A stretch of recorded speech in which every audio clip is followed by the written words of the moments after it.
स्कंद पुराण यहां तक कहती है कि इस कथा के चरित्र को जो श्रवण कर लेता है उसको 26 एकादशी करना भी नहीं पड़ती। इस एकादशी की केवल ये कथा सुनकर ही वो तर जाता है। बहुत ध्यान से सुनना इसको, कथा तो बड़े भाव से सुन लो इसको, है? बड़े प्रेम से।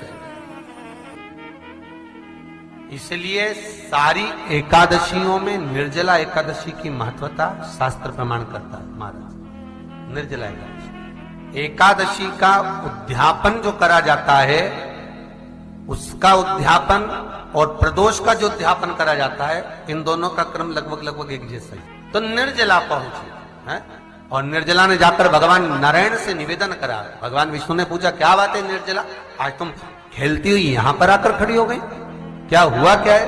क्या तुमको गौलोक धाम में आनंद की अनुभूति नहीं हो रही जो तुम बैकुंठ में आई? निर्जला घूमती घूमती भगवान के सम्मुख में पहुंच गई। भगवान ने पूछ रहे हैं, बार बार पूछा, निर्जला हुआ क्या तुमको?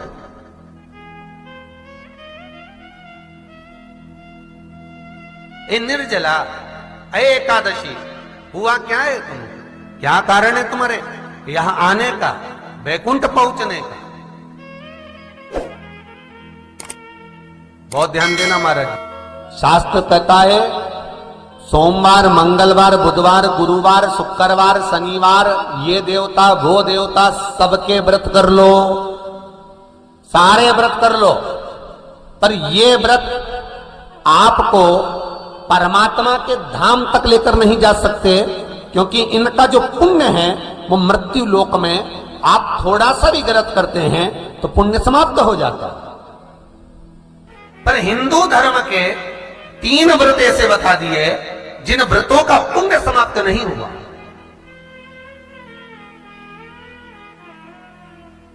हिंदू धर्म के 3 व्रत ऐसे हो गए जिनका पुण्य समाप्त नहीं हुआ महाराज। क्यों? जिनका पुण्य प्रबलता में बढ़ता गया। पहले नंबर पर एकादशी, दूसरे नंबर पर प्रदोष और तीसरे नंबर पर शिवरात्रि। एकादशी भी 26 है तो प्रदोष भी जम के बोलते जाओ 26 है। शिवरात्रि केवल 12, केवल 12, और अगर अधिक मास की पड़ जावे तो ये 13, पर अधिक की आय सो 13 है।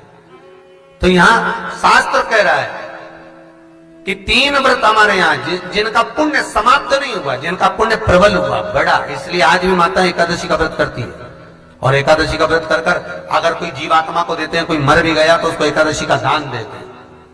एकादशी का उसको दान दिया है। महाराज निर्जला खड़ी है,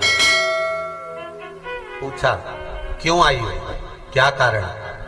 निर्जला आई तब लक्ष्मी मैया उठकर निर्जला के करीब में गई। निर्जला बहुत सरल थी निर्जला। कहते हैं कामा एकादशी सबसे लंबी है। कौन सी एकादशी? कामा। फिर मोक्षदा उससे नीची है महाराज। और निर्जला जो है बिल्कुल छोटा स्वरूप है। निर्जला का मतलब देखा जाए तो केवल 2 चोटी करी हुई है। मस्तक पर भोर लगा हुआ है निर्जला के, माथे पर बिंदी लगी हुई है निर्जला के, सुंदर गले में तुलसी की मालाएं पहनी है निर्जला, हाथ में जो हाथ फूल जैसी माताएं पहले पहनती थी, आपको ध्यान में होगा, ऐसा बड़ा फूल होता था, अंगूठियां पड़ी होती थी, हाथ में ऐसा लगा रहता है। तो निर्जला हाथ फूल भी तुलसी के धारण करी। बड़ा सुंदर स्वरूप है माता निर्जला का महाराज। छोटी है तो माता लक्ष्मी उनके पास में गई और निर्जला से जाकर पूछा, निर्जला तेरे आने का कारण क्या है, तू बता। नारायण आपसे पूछ रहे हैं कि क्यों आई हो, किस लिए आई हो, क्या है तुम्हारे आने का कारण? निर्जला ने कहा, मेरी विनती केवल इतनी सी है मां कि मैं ये चाहती हूं कि मैं जीव के प्राण छूटने के बाद उसके प्राणों को जिस समय मैं लेकर जीवात्मा के प्राणों को परमात्मा तक भेजूं, बैकुंठ तक भेजूं, गौलोक धाम तक भेजूं, उस बीच में मुझे ले जाते समय कई नरक भी बीच में पड़ेंगे, कई स्थान ऐसे बैतरणी आदि के स्थान बीच में आएंगे, तो वो स्थान में मुझे रोका ना जाए। मैं सीधे भगवान के धाम पहुंच जाऊं। ऐसी कृपा, ऐसी दया। जितनी भी माताएं एकादशी का व्रत करती, बहुत ध्यान से सुनना आज की कथा को। शायद जिंदगी में मिली ना मिली, पर ये कथा का रिश्ता तो बहुत ध्यान से सुनना। स्कंद पुराण यहां तक कहती है कि इस कथा के चरित्र को जो श्रवण कर लेता है उसको 26 एकादशी करना भी नहीं पड़ती। इस एकादशी की केवल ये कथा सुनकर ही वो तर जाता है। बहुत ध्यान से सुनना इसको, कथा को। सबसे पहला नियम एकादशी व्रत का, सबसे पहला नियम है कि आप जिस दिन व्रत करो उसके एक दिन पहले भक्ति का संचार इस हृदय में करो। भक्ति का संचार इस हृदय में कर लीजिए। जिस दिन आप व्रत करो, जैसे एकादशी का व्रत कर रहे हो तो दशमी के दिन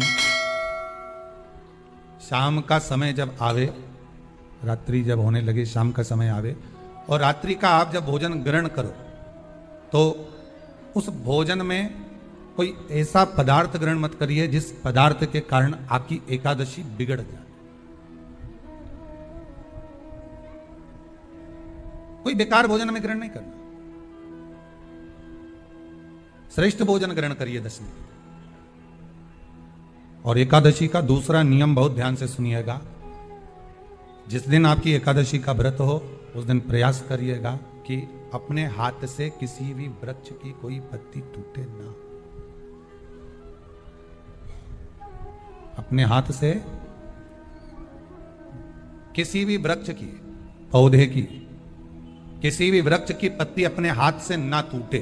बहुत ध्यान दीजिएगा महाराज। एकादशी का ये दूसरा नियम है कि अपने हाथ से किसी पौधे की, किसी वृक्ष की, किसी डाली की कोई पत्ती टूटे ना, कोई पत्ती ना टूटे, इसका प्रयास करिए।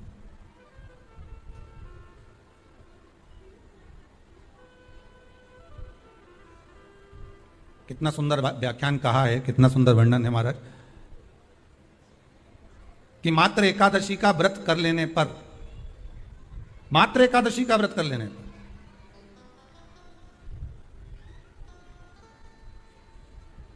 जो पूर्व में किया गया हमारा पाप कर्म है, हमने किसी जीव की हत्या करी है, हमने किसी को कष्ट प्रदान करा है, हमने किसी को अपशब्द कहा है, हमने किसी को ताने दिए, हमने किसी को आड़ा टेढ़ा कहा है, हमने किसी को गालियां दे दी है, मात्र एकादशी का व्रत ही कर लेने पर ये सारे जो दोष हैं वो समाप्त हो जाते हैं। सारे दोष हमारे समाप्ति पर आ जाते हैं।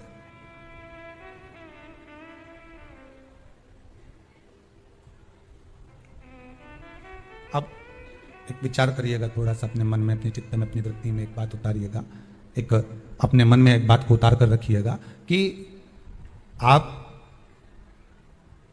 अपने पाप को, अपने पाप कर्म को जिस दिन छिन्न करने वाले हो, समाप्त करने वाले हो, अपने पाप को आप जिस दिन समाप्ति पर लेकर जा रहे हो तो उसके एक दिन पहले आपको प्रसन्नता होना चाहिए कि नहीं होना चाहिए कि कल मेरा पाप कटने वाला है, कल मेरा पाप समाप्त होने वाला है। जो मैंने पाप कर्म करा है वो समाप्त होगा, जो मैंने पाप कर्म करा है वो कल समाप्त हो जाएगा। तो एक दिन पहले आपके चेहरे पर प्रसन्नता हो कि ना हो?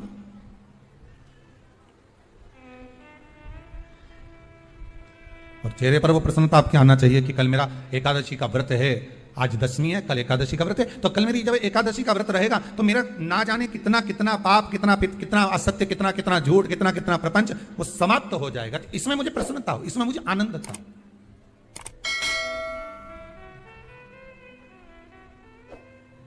तो क्या कहा गया कि प्रयास करिएगा कि एकादशी के दिन कोई वृक्ष की, कोई डाली की, कोई पोपल की कोई पत्ती ना तोड़ी जाए। क्यों? तो कहा अगर उस पत्ती को हम तोड़ देते हैं, वृक्ष की पत्ती को या क्यारे में लगी हुई कोई डाली की पत्ती को हम तोड़ देते हैं तो एकादशी का पुण्य फल प्राप्त नहीं होता।